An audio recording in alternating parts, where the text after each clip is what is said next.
Salam sejahtera, Utama TVS edisi 29 Jun 2021. Bersama saya Ruben Gomez dan ini antara paparan utama malam ini. Mayat mangsa lemas yang dikatakan terjatuh dari botnya setelah menerima vaksin ditemui di Sungai Kut, Tengah Dalat.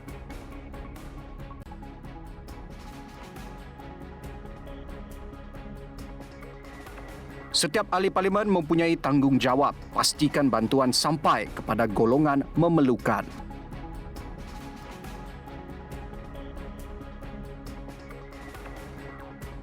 Sarawak merekodkan penurunan kes baharu COVID-19 yang ketara.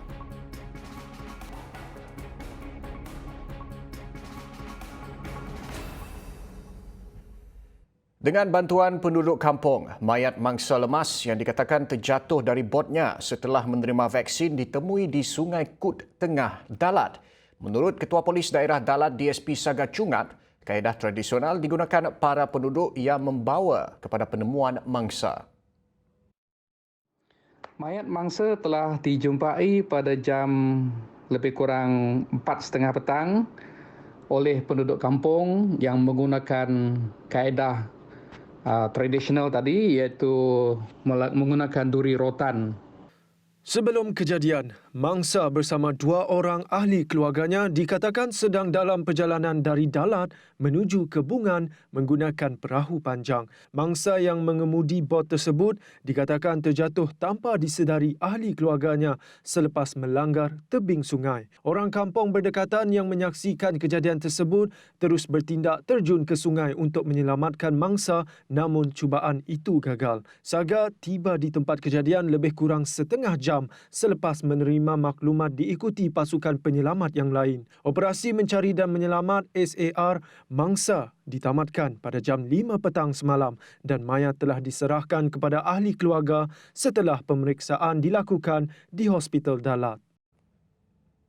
Lagi insiden membabitkan sungai. Seorang remaja dikuatiri lemas ketika bermandi manda di sungai yang berarus deras. Mangsa putera Fadilah Abdullah dilaporkan telah terjatuh ke dalam Sungai Bakong di Bintango dari sebuah jambatan berdekatan. Menurut Ketua Balai Bomba dan Penyelamat Bintango Nicholas Belulin, pada awalnya mangsa dikatakan mandi bersama 3 orang rakannya di sungai berkenaan. Pihak bomba telah menerima panggilan lebih kurang pada jam 3.48 petang berhubung kejadian itu. Selepas itu, seramai 9 orang anggota telah bergegas ke lokasi kejadian yang memaklumkan maklumat bangsa yang lemas adalah putera Fadilah bin Abdullah, iaitu remaja lelaki yang berusia 17 tahun. Rakan mangsa telah cuba untuk menyelamatkan mangsa tetapi gagal kerana pada masa sama paras air sungai terbabit agak tinggi berikutan hujan lebat dan juga pertembungan air pasang. Operasi mencari dan menyelamat mangsa digerakkan pada jam 4 petang. Namun demikian hingga jam 7 petang, mangsa masih lagi belum ditemui. Pemandu kedua dan seorang penumpang sebuah bas ekspres dikejarkan ke Hospital Siraman kerana cedera dalam kemalangan di kilometer 25 Jalan Siraman. Ketua Polis Daerah Siraman DSP Bingkok berkata pemandu dikenali sebagai Billy James dan penumpang Yanti Mustafa. Setiba di lokasi kejadian, bas tersebut dipercayai hilang kawalan lalu terbabas dan melanggar tembok penghadang jalan sebelum jatuh dan terbalik. Kemalangan tersebut berlaku ketika bas tersebut dalam perjalanan dari Miri ke Kuching iaitu sekitar jam 6.40 pagi. Sementara itu, pemandu dan 5 lagi penumpang yang turut berada di dalam bas tersebut tidak dilaporkan mengalami apa-apa kecederaan. Ini pula kes melibatkan op kontraband, di mana setakat 27 Jun 2021 sebanyak 51 kes melibatkan 72 individu berjaya direkodkan. Tangkapan berkenaan melibatkan 43 lelaki, 16 perempuan warga negara tempatan dan 11 lelaki serta 2 perempuan warga negara Indonesia. Komander Brigade Sarawak Pasukan Gerakan Am PGA SAC Saini Bongkek dalam satu kenyataan mendedahkan tangkapan tersebut membawa kepada rampasan berjumlah 23 juta ringgit. Satu lagi kejayaan pasukan polis cawangan risik Ibu Pejabat Brigade Sarawak PGA di mana satu serbuan dan pemeriksaan telah dijalankan ke atas sebuah premis kosong di sekitar Bandar Kuching yang disyaki menjadi tempat penyimpanan rokok dan minuman keras belum lulus cukai kastam. Seorang lelaki warga negara Indonesia berusia 26 tahun turut ditahan dalam serbuan sekitar jam 12.30 tengah hari 26 Jun lepas. Keseluruhan rampasan itu dianggarkan bernilai RM676,650 termasuk cukai yang merangkumi nilai rampasan rokok sebanyak RM674,172 dan nilai rampasan minuman keras bernilai RM2,478.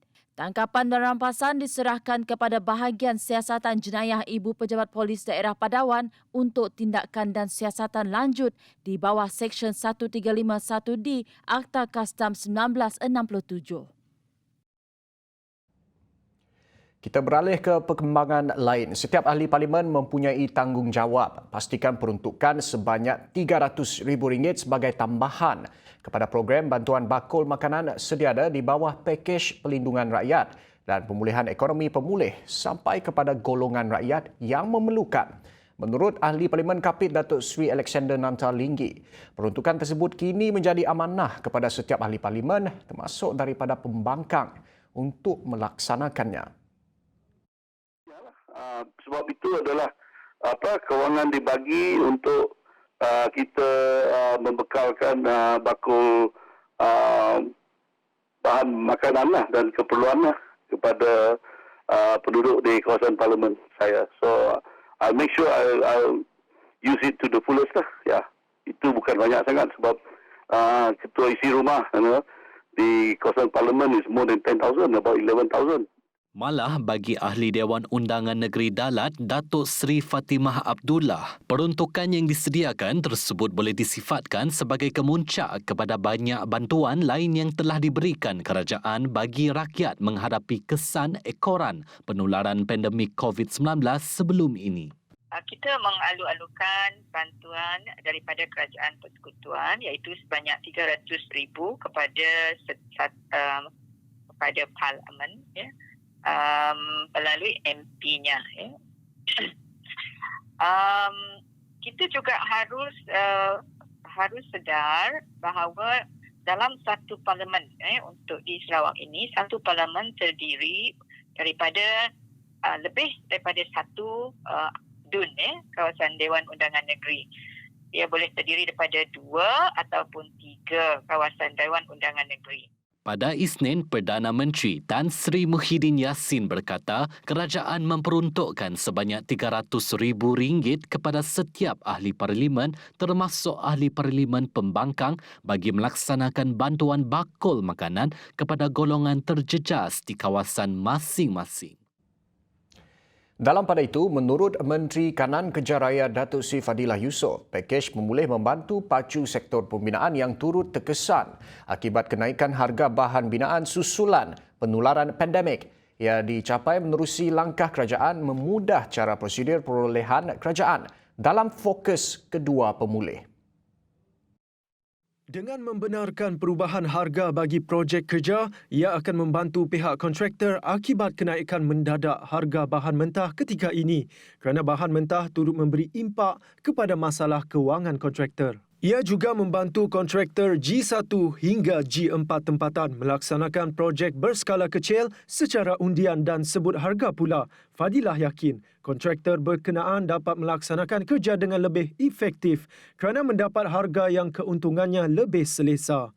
Dalam pada itu, Fadilah menyifatkan pemulih RM150 bilion yang diumumkan Perdana Menteri Tan Sri Muhyiddin Yassin bersifat inklusif dan menyeluruh. Ia juga menyantuni setiap lapisan rakyat yang terkesan akibat penularan pandemik COVID-19. Inisiatif pakej pemulih perlu segera disalurkan kepada penggiat industri pelancongan. Menurut Menteri Pelancongan, Seni dan Budaya Datuk Seri Nancy Shukri, ia penting untuk memulihkan sektor pelancongan dan kebudayaan negara. Apa yang pasti, Kementerian akan memastikan penyelarasan dan pemantauan terhadap pelaksanaan pemulih berjalan lancar agar penggiat industri mendapat manfaat daripada inisiatif itu. Antara bantuan yang boleh dimanfaatkan sektor pelancongan dan kebudayaan melalui pemulih ialah pelanjutan diskaun bil elektrik sebanyak 10% bagi Oktober hingga Disember 2021 kepada pengendali hotel, taman-taman tema, pusat konvensyen, pusat beli belah, pejabat syarikat pelancongan tempatan serta agensi pengembaraan dan pelancongan. Selain itu, pemberian bantuan one-off sebanyak RM3,000 kepada lebih 5,300 agensi pelancongan yang berdaftar dengan MOTEC dan penangguhan pembayaran ansuran cukai pendapatan bulanan kepada syarikat. Cukai pelancongan dan cukai perkhidmatan yang dikenakan terhadap pengendali hotel turut dikecualikan hingga akhir tahun ini. Baik, ini pula salah satu penemuan yang mungkin berupaya dijadikan salah satu tarikan menarik di negeri ini. Bunga Rafflesia ditemui seorang petani Kujan Lusat di Sungai Asap Belaga. Katanya itulah kali pertama dirinya menemui spesies tersebut yang pada awalnya disangkakan hanyalah kulat gegasi. Untuk mengetahui lebih lanjut pengalaman Kujan serta reaksi daripada pihak Perbadanan Perhutanan Sarawak SFC tentang penemuan ini, kita bersama dengan wartawan Odlin Katani untuk perinciannya. Baik Ruben, melalui temu bual saya bersama Kujan Lusat, dia memberitahu bukan sahaja dirinya terkejut, malah perasaan terujanya bercampur baur dengan rasa takut kerana kurang pasti akan tumbuhan yang telah ditemui. Kujan akui dirinya tidak pernah lagi tahu, malah tidak pernah mendengar tentang apa itu bunga Rafflesia sehinggalah dia menemuinya di depan matanya sendiri. Saya tarik satu rotan. Sudah itu saya nampak dekat belakang saya. Sudah itu saya jumpa dia. Saya tengok dia. Bagus betul tengok bunga.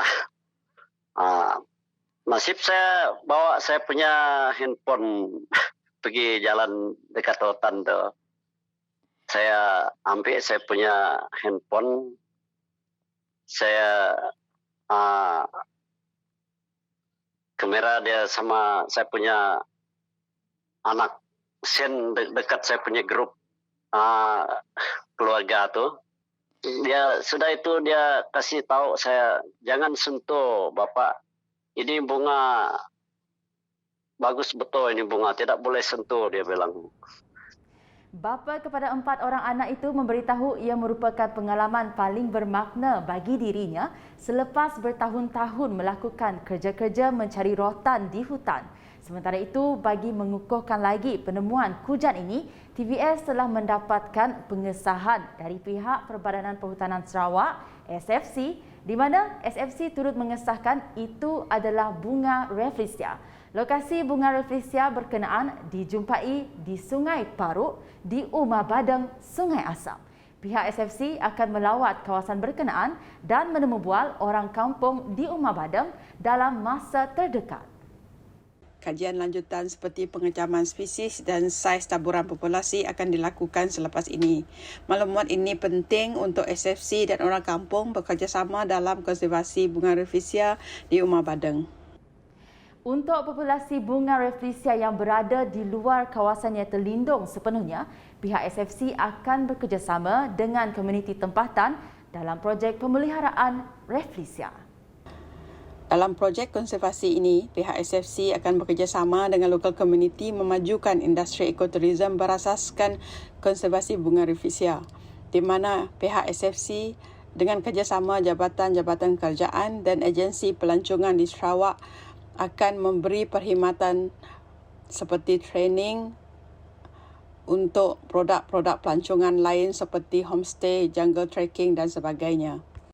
Untuk rekod, populasi bunga rafflesia di daerah Belaga telah didokumentasikan pada tahun 2001 oleh Jamili Nais dalam bukunya yang bertajuk Rafflesia of the World. Pada tahun 2014, SFC telah menemui populasi rafflesia di Umar Baloi Nahajale Belaga iaitu spesies Rafflesia Tuan Mude. Baik, sekian laporan dari saya Odlin Katerni bersama juru kamera Zain Hashim untuk TVS. Kita kembali ke studio. Terima kasih di atas perkongsian itu tadi, Odlin. Rafflesia disangkakan kulat. Menarik. Jangan ke mana-mana. Utama TBS berehat sebentar. Kita kembali selepas ini. Kita kembali dengan perkembangan COVID-19. Sarawak merekodkan penurunan kes baharu COVID-19 yang ketara dengan 242 kes dilaporkan berbanding 409 kes direkodkan pada Isnin. Daripada jumlah itu, sebanyak 55.78% dikesan di 5 buah daerah membabitkan daerah Kuching, Sibu, Bintulu, Miri dan Muka. Jumlah keseluruhan kes di Sarawak kini meningkat kepada 64,475 kes. Sementara itu, 2 kematian turut dilaporkan, menjadikan jumlah kematian akibat jangkitan COVID-19 telah bertambah kepada seramai 408 orang. Kematian itu melibatkan seorang lelaki berumur 92 tahun yang dilaporkan di Hospital Sarike dan seorang perempuan berumur 65 tahun di Hospital Miri. Dalam pada itu, Jawatankuasa Pengurusan Bencana Negeri JPBN Sarawak turut memaklumkan pengisytiharan 2 kluster baru, masing-masing satu di Tebeduk dan Tatau. 2 kluster berkenaan adalah kluster Temasaan Tebeduk dan kluster Nanga Belungai Tatau dan kedua-duanya merupakan kluster komuniti.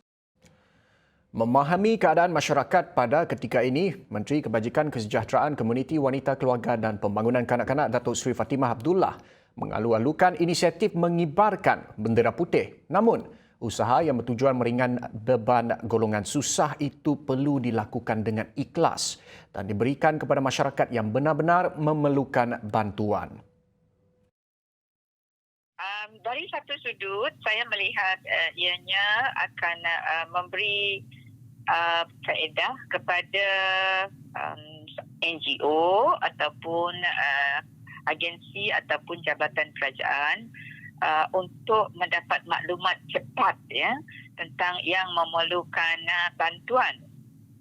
Jadi dengan itu bantuan dapat disalur dengan kadar yang cepat. Cuma kita berharap ianya tidak disalahgunakan. Kempen yang tular tersebut telah digerakkan pelbagai pihak menerusi laman media sosial berserta penggunaan hashtag kempen bendera putih bertujuan membantu golongan dalam kesusahan. Fatimah bagaimanapun menyarankan orang ramai yang ingin menghulurkan bantuan atau sumbangan supaya memaklumkan kepada pihak berwajib terlebih dahulu. Kita juga mengalu-alukan kaedah yang boleh digunakan untuk menyalurkan maklumat yang orang yang memerlukan bantuan dengan kadar yang segera. Ya. Di peringkat kampung kita sudah memang ada jawatankuasa JKK tadi, di Rumah Panjang pun begitu, pusat khidmat. Jadi ada maklumat yang boleh diguna pakai untuk menyalur bantuan. Ya, sama ada yang maklumat diperlukan oleh kerajaan ataupun dari yang diperlukan oleh NGO untuk menyalurkan bantuan makanan. Sebuah jawatan kuasa pemandu akan dibentuk untuk percepat usaha mengumpul data mengenai sejarah dan aspek Undang-Undang Perjanjian Malaysia 1963 atau MA 63. Menurut Menteri di Jabatan Perdana Menteri Hal Ehwal Sabah dan Sarawak, Datuk Seri Dr. Maximus Ongkili, jawatan kuasa pemandu yang terdiri daripada anggota bahagian Hal Ehwal Sabah dan Sarawak, Persatuan Undang-Undang Sabah dan Institut Kajian Pembangunan itu akan mengumpulkan semua fakta sejarah yang membawa kepada pembentukan Malaysia 58 tahun yang lepas. Jawatan kuasa berkenaan menyasarkan untuk menghasilkan output yang dapat diterima daripada aspek perundangan maupun akademik. Ia sekaligus dapat membantu menghapuskan tafsiran fakta yang salah atau tidak tepat dan seterusnya memberikan gambaran sebenar mengenai peristiwa dan perjanjian berkenaan.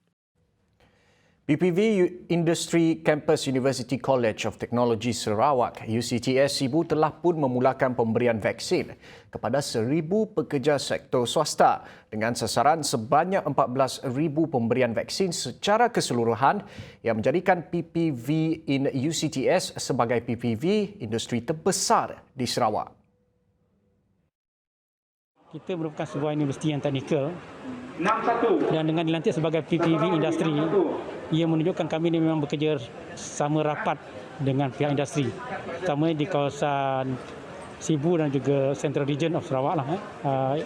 Mengikut jangkaan kami lah, dengan bilangan 14,000 ini, ia merupakan PPV in yang terbesar lah di Sarawak. Ia juga merupakan satu penghormatan kepada UCTS yang diberi kepercayaan untuk menggalas tanggungjawab sosial dan membantu kerajaan mempercepatkan program imunisasi COVID-19, sekaligus memberi peluang kepada kaki tangan dan pelajar UCTS untuk terlibat dalam aktiviti kesukarelawan di PPV tersebut dan menjadi ahli masyarakat yang prihatin. Mereka membantu dalam kerja-kerja dari segi pendaftaran, membuat panggilan giliran nombor dan sebagainya. Jadi ini satu peluang untuk mereka menjadi satu ahli masyarakat yang prihatin, yang bertanggungjawab dan memberi semangat dalam usaha yang dijalankan oleh pihak kerajaan. Pelaksanaan PPV in tersebut merupakan kerjasama antara UCTS, Kampus Clinical Segi University Sibu dan syarikat pemegang pelaburan Pansar Berhad. Dalam pada itu, Pengerusi Majlis Pembandaran Sibu MPS Clarence Ting menerusi tinjauannya di UCTS mendapati urusan di PPV ini berjalan lancar. Justru beliau berharap PPVIN tersebut dapat memberikan lebih banyak pemberian vaksin COVID-19 melebihi sasaran 1,000 sehari. Ini kerana jumlah petugas di PPV terbabit adalah ramai dengan ruang yang cukup luas untuk melaksanakan program vaksinasi. I hope they will accommodate more people because I think this area can accommodate more vaccination in a day. So I think 1,000 to 1,200 is too little because it's very well set up. I'm so impressed with the number of people working here. It's very spacious. This is what I'm saying. So I hope that they will arrange more people to come and vaccinate. Okay, and do this thing faster. Penularan pandemik COVID-19 yang menuntut pembudayaan norma baharu dalam kehidupan masyarakat di seluruh dunia, termasuk di Sarawak, telah membuka lebih banyak peluang kemahiran dalam perniagaan secara digital. Pengasas dan pengarah Surga Innovation Sendirian Berhad, Syahrid Dato' Abdul Ghani berkata, kemahiran pemasaran digital merupakan salah satu cara berkesan untuk meluaskan pasaran perniagaan pada masa ini. Katanya ketika ditemui menerusi program Econ Roundtable terbitan TVS.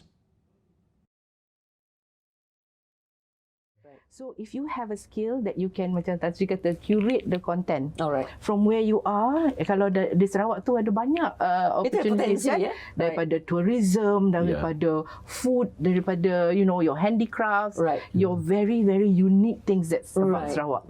So if people have skills to say, okay, I want to promote, say, a handicraft, your and on e-commerce and on technology, your market is global. It's not just Sarawak, Malaysia, but it is global. So people will want to find that product yang very unique to Sarawak. So if you have the skill to do that, content curation, e-commerce, data, kalau boleh interpret data, that's where the future of work is going towards. Dalam pada itu, menurut tokoh wartawan negara dan pengerusi media prima Tan Sri Johan Jaafar pula, bagi mewujudkan ekonomi yang lebih baik untuk belia di Sarawak, kerajaan perlu terlebih dahulu menyediakan peluang kemahiran kepada graduan secara meluas bagi mengurangkan penghijrahan pekerja. Apa yang diperlukan sekarang ni bukan konten saja, tetapi orang dulu kata content is king. Tetapi bagi saya bukan konten yang penting lagi sekarang, tetapi curation konten itu. Bagaimana kita curate. Dan yang kedua ialah aspek differentiationnya. Bukan itu saja, tetapi aspek locationnya juga penting. Jadi anak-anak muda ini, misal kata kalau mereka dengan keupayaan teknologi yang ada pada mereka, mereka boleh memikirkan kemungkinan untuk membuat perniagaan yang relevan dengan semua ini. Ini ada peluang-peluang peluang yang ada pada mereka ya. Yang ini boleh kita.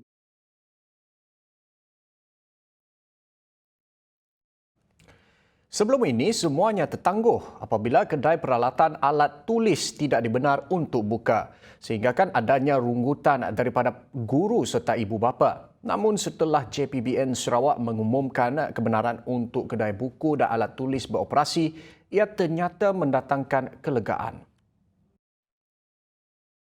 Semuanya tertangguh sebab apa? Kita tidak ada punca untuk mendapatkan peralatan ini. Anak-anak sekolah di rumah juga nak menulis, bukunya dah tak ada, pensilnya tak ada, pennya pun tak ada.